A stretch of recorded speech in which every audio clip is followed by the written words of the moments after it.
Salam damai dan sejahtera bagi kita semua. Di video bagian ketiga sudah amat jelas bahwa Tuhan kita hanya mendirikan gerejanya satu kali untuk selamanya. Dan satu-satunya gereja yang eksistensinya tidak terputus sejak zaman para rasul hingga hari ini adalah gereja Katolik. Dengan demikian semua gereja-gereja lain, baik itu gereja-gereja ortodoks maupun denominasi Protestan yang jumlahnya ribuan itu, bukanlah gereja Kristus.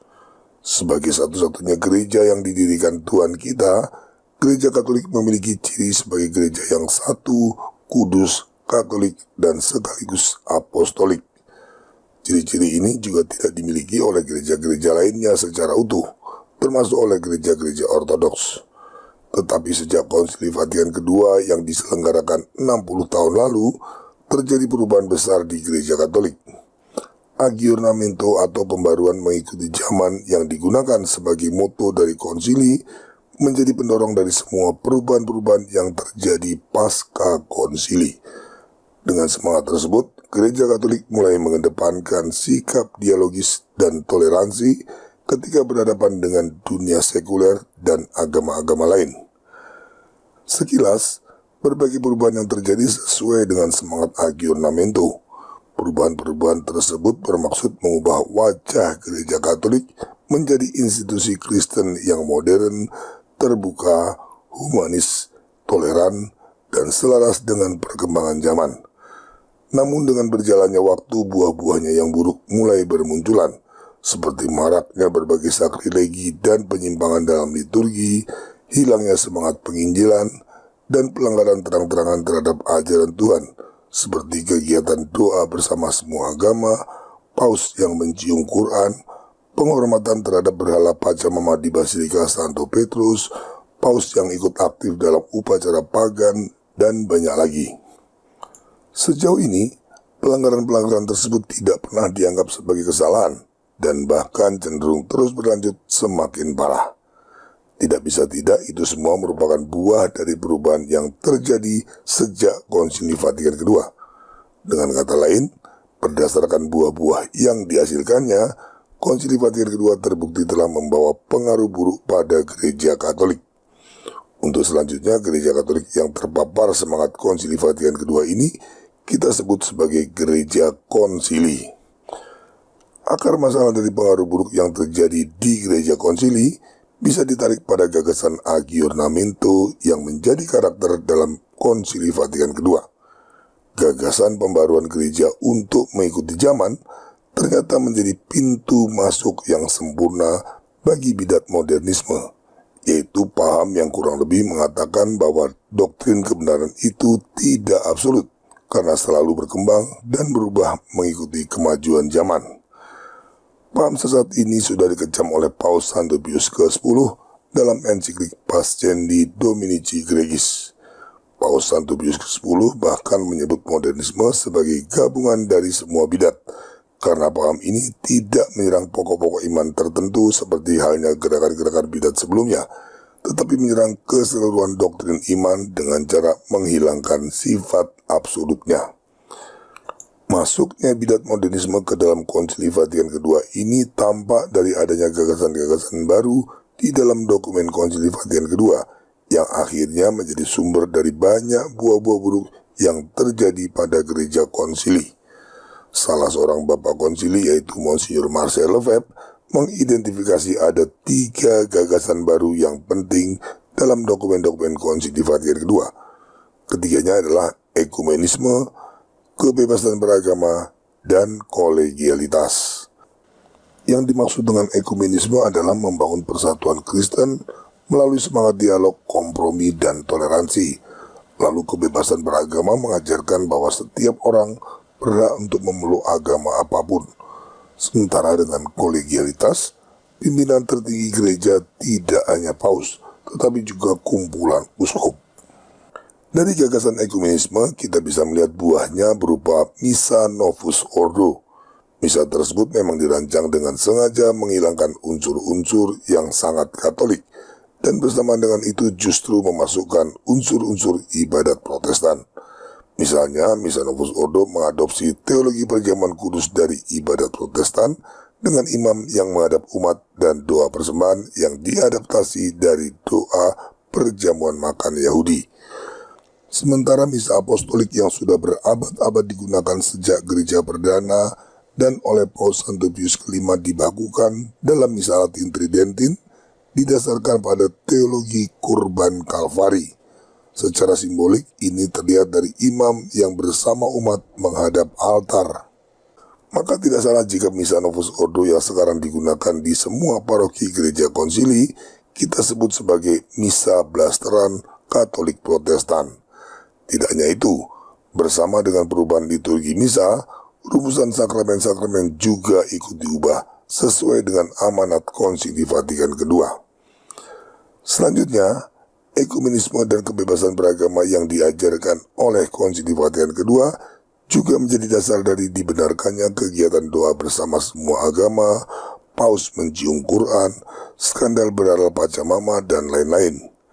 Di gereja Katolik prakonsili, skandal-skandal seperti itu mustahil terjadi dan dibenarkan, karena terang-terangan melanggar hukum pertama 10 perintah Allah. Jangan ada Allah-Allah lain di hadapanku. Sementara itu, gagasan kolegialitas membuat karakter hierarkis monarkis dari gereja Katolik hilang dan bergeser menjadi semakin demokratis bagaikan institusi sekuler.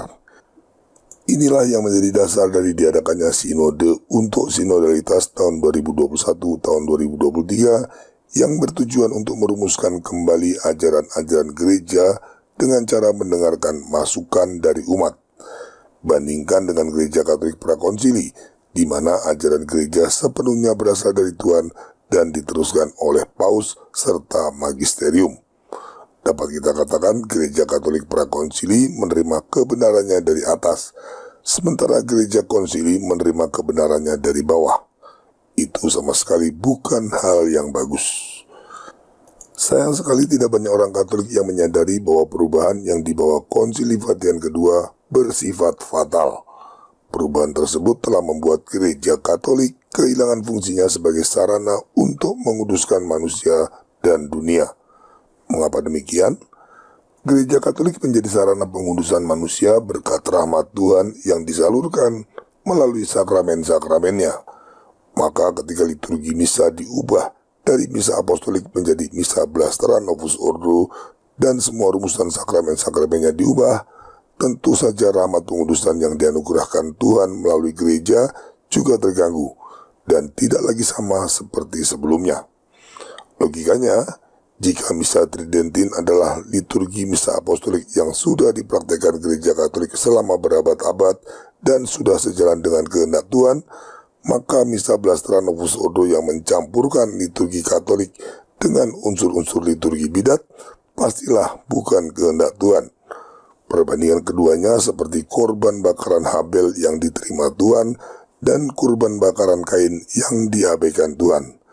Dengan demikian, sakramen-sakramen gereja konsili, termasuk sakramen Ekaristi dalam misa blasteran Novus Ordo, sudah tidak lagi memiliki kekuatan untuk menguduskan manusia sebagaimana seharusnya.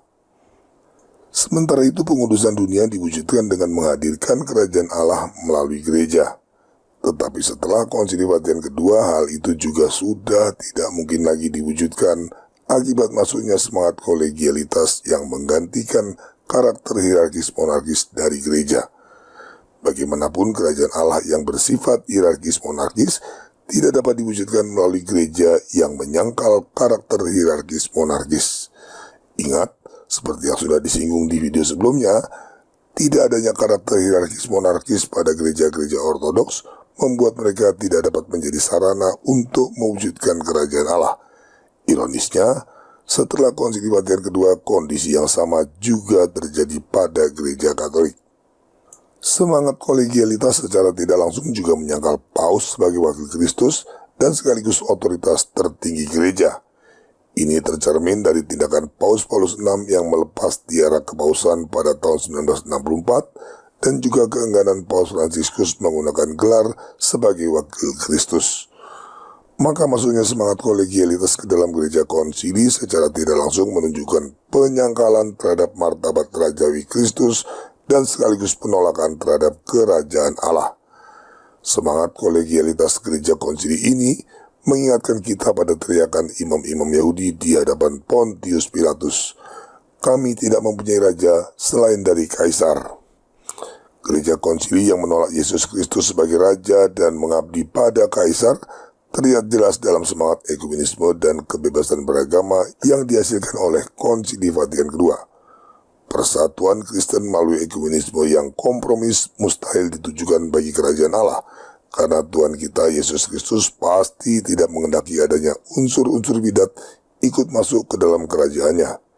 Jadi ekumenisme Konsili Vatikan II yang kompromis dapat dipastikan tidak ditujukan bagi kerajaan Allah. Selanjutnya, kebebasan beragama membuat upaya ekumenisme ala Konsili Vatikan II tidak hanya bertujuan untuk mempersatukan Kristen saja, tetapi juga mempersatukan agama-agama lain. Ini bisa kita lihat bayangannya dalam kegiatan doa bersama semua agama yang mulai sering diadakan gereja konsili sejak pertama kali diadakan di Assisi pada tahun 1986 oleh Paus Yohanes Paulus II. Pertanyaannya, jika gereja konsili menolak Yesus Kristus sebagai Raja, maka bagi siapakah upaya persatuan ekumenisme semua agama itu ditujukan? Jawaban logisnya tentu saja untuk Sang Kaisar, yang tidak lain adalah antikristus demi membangun menara Babel yang baru. Dengan demikian pada akhirnya Konsili Vatikan II memang mengarahkan gereja konsili untuk mengabdi Sang Kaisar, yaitu antikristus. Lalu bagaimana dengan janji Tuhan bahwa Allah maut tidak akan menguasai gerejanya? Batalkah janji tersebut? Sama sekali tidak. Kitab suci memang sudah menubuatkan adanya kemutatan besar menjelang akhir zaman. Jika anak manusia itu datang, adakah ia mendapat iman di bumi? Injil Lukas bab 18 ayat 8. Janganlah kamu memberi dirimu disesatkan orang dengan cara bagaimanapun juga, sebab sebelum hari itu haruslah datang dahulu murtad, dan haruslah dinyatakan dahulu manusia durhaka yang harus binasa. Surat Tesalonika yang kedua bab 2 ayat 3. Berdasarkan buah-buah buruknya yang terus terjadi, tidak sulit untuk menafsirkan apa yang berlangsung di gereja Katolik setelah Konsili Vatikan II sebagai bagian dari proses pemurtatan. Hanya mereka yang terjerumus pada sikap taat buta atau tertutup akal sehatnya saja yang masih percaya bahwa gereja konsili yang penuh dengan skandal itu ada dalam bimbingan Roh Kudus, padahal sama sekali tidak. Namun harus kita ingat, Rasul Paulus juga menubuatkan adanya sisa umat yang tetap setia pada iman yang benar di tengah kemurtatan besar yang sedang terjadi. Ataukah kamu tidak tahu apa yang dikatakan kitab suci tentang Elia waktu ia mengadukan Israel kepada Allah? Tuhan, nabi-nabimu telah mereka bunuh, mezbah-mezbahmu telah mereka runtuhkan. Hanya aku seorang dirilah yang masih hidup dan mereka ingin mencabut nyawaku. Tetapi bagaimanakah firman Allah kepadanya? Aku masih meninggalkan 7.000 orang bagiku yang tidak pernah sujud menyembah Baal. Demikian juga pada waktu ini ada tinggal suatu sisa menurut pilihan kasih karunia. Surat Roma bab 11 ayat 2-5. Dengan demikian Tuhan pasti menyiapkan sisa umat yang setia sebagai penerus gerejanya. Roh Kudus memang benar berkarya membimbing gereja Katolik, tetapi bukan dalam gereja konsili yang membiarkan dirinya terpapar bidat modernisme. Roh Kudus membimbing gereja Katolik di dalam sisa umat yang memilih untuk setia pada ajaran para rasul. Dalam sisa umat yang setia inilah janji Tuhan bahwa gerejanya tak terkalahkan sampai saat kedatangannya akan tergenapi sempurna. Maka janji Tuhan bahwa gerejanya tidak terkalahkan, sekaligus nubuat terjadinya kemurtatan besar di dalam gereja, dan nubuat adanya sisa umat yang setia, semuanya akan tergenapi dengan sempurna. Pertanyaannya, bagaimana kita dapat menjadi bagian dari sisa umat Tuhan agar kita memperoleh janji keselamatan yang tersedia melalui gerejanya? Kita memang ada dalam situasi yang sangat sulit dan belum pernah ada dalam sejarah gereja, di mana hierarki gereja nyaris seluruhnya mengabdi pada agenda konsili yang terarah pada kemurtatan. Dalam keadaan seperti itu, bersikap taat pada paus atau magisterium justru berpotensi menjerumuskan kita pada kemurtatan sesuai agenda konsili. Tetapi sabda Tuhan memang ajaib.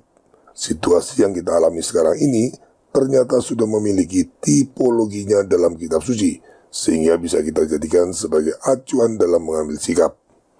Situasi yang kita alami di gereja Katolik saat ini dapat dilambangkan dengan masa pembuangan Babel, di mana bangsa Israel harus hidup di bawah kekuasaan raja-raja Babel yang pagan. Sebagai orang Yahudi yang hidup di tanah pembuangan Babel, Daniel dan kawan-kawannya hidup mengabdi pada Raja Babel yang berkuasa.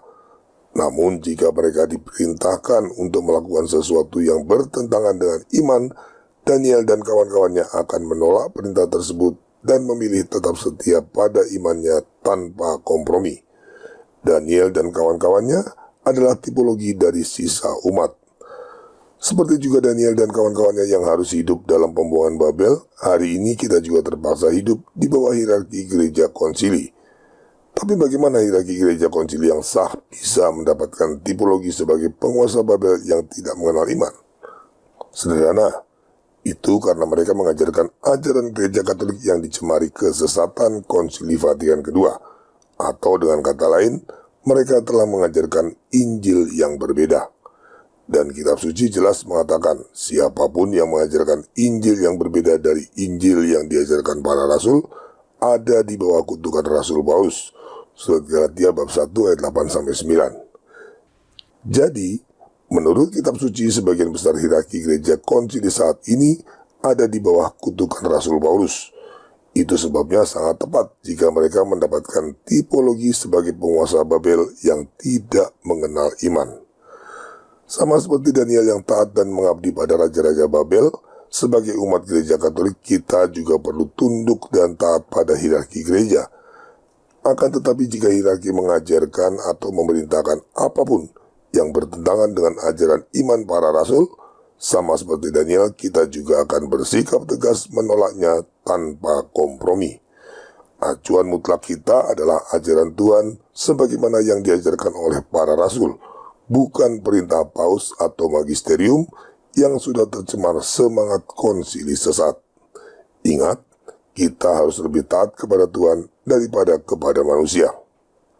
Teladan Daniel yang setia pada iman itulah yang dicontohkan oleh Monsignor Marcel Feb ketika dia memutuskan untuk menolak segala pembaruan Konsili Vatikan kedua dan membentuk imam-imam yang setia pada ajaran gereja Katolik tradisional dengan mendirikan SSPX. Semangat yang sama kini juga diteruskan oleh Uskup Agung Vigano yang tidak kenal lelah terus menyuarakan penentangan terhadap Konsili Vatikan kedua dan Misa Blasteran Novus Ordo. Sayangnya di Indonesia kita tidak menemukan gembala-gembala setia semacam itu.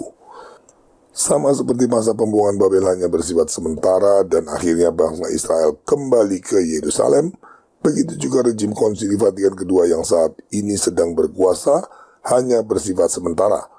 Pada akhirnya, kelak ajaran Konsili Vatikan kedua akan dicampakkan ke tempat sampah, gembala-gembala upahan akan disingkirkan, dan gereja Katolik akan dipulihkan kembali seperti semula. Kesimpulannya, memang benar gereja Katolik adalah gereja Kristus yang didirikan Tuhan kita sebagai sarana keselamatan manusia. Gereja Katolik adalah agama yang paling benar dari semua agama yang ada di muka bumi.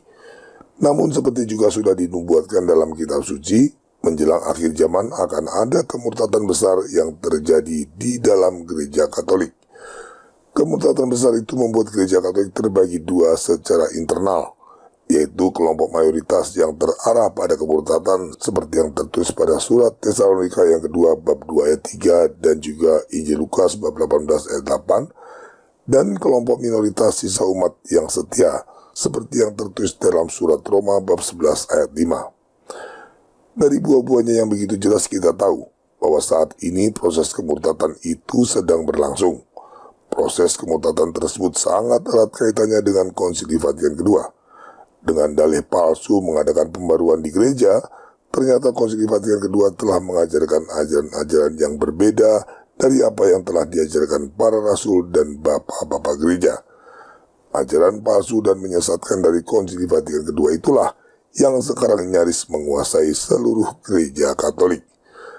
Namun sesuai dengan janjinya, Tuhan selalu menjaga gereja yang didirikannya tetap utuh dan bebas dari kesesatan melalui sisa umat yang setia.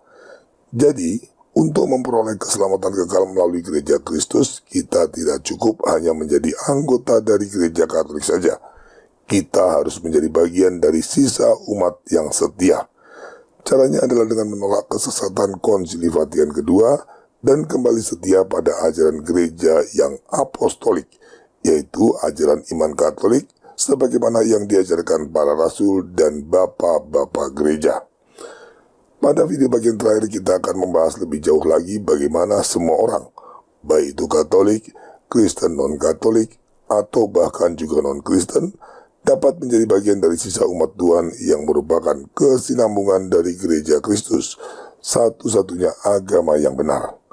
Dan terutama, bagaimana kita dapat setia di dalamnya hingga nafas terakhir atau hingga kedatangan Tuhan kita. Terima kasih atas perhatian Anda. Viva Christore.